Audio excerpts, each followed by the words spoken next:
Le joug émotionnel de la spiritualité.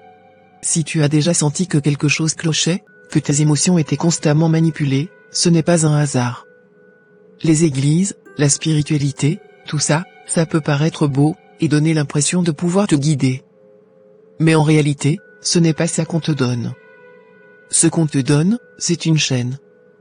Une chaîne dorée, certes, mais une chaîne quand même.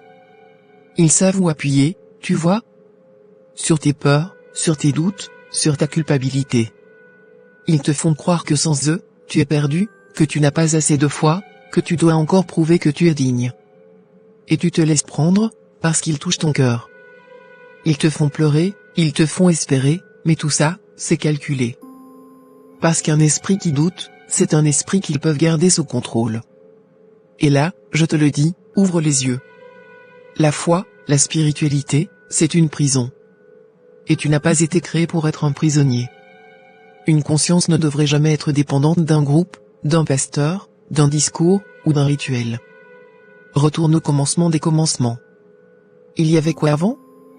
Qui a fondé tout ça? Tu vois, tu as même peur de t'interroger, tellement on t'a conditionné. Pourtant tu es né libre. Tu vas affirmer que tu as des témoignages et des expériences et c'est normal, tu as donné l'accès à l'astral pour te diriger. On t'arrache ton consentement de manière frauduleuse, et tu dis oui pour passer de créateur à esclave consentant comme une personne souffrant du syndrome de Stockholm. Ne te contente pas de ce qu'on t'a appris mais va à la source de tout ça. Aujourd'hui, à l'ère du Verseau, rien n'est caché, tout est accessible donc celui qui ne sait pas ne veut juste pas voir. La finalité c'est une vie d'errance, une vie de non-accomplissement passée à servir le haut et le bas astral avec tes énergies sans accomplir ta réelle mission de vie. Rappelle-toi ceci, tu es libre. Ton élévation t'appartient. Elle ne se fera jamais par des émotions forcées, des sermons culpabilisants ou des promesses qu'on te fait miroiter comme des récompenses. Toi, tu es capable de chercher par toi-même, de créer par toi-même. Tu n'as pas besoin qu'on te garde sous un joug émotionnel pour avancer, au contraire, ça te vide à long terme. Regarde en toi, regarde-toi, pose-toi la question, est-ce que ce que je vis m'élève vraiment?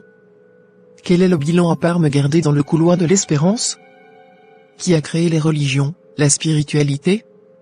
Est-ce que j'avance ou est-ce que ça me maintient dans un cercle où je me sens toujours insuffisant?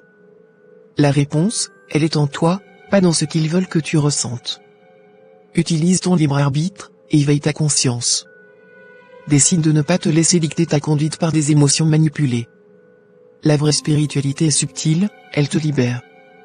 Elle ne te fait pas plier, elle te relève, elle te révèle, elle te fait rayonner pour le bien-être de l'humanité et œuvrer dans l'amour inconditionnel, pas dans la division.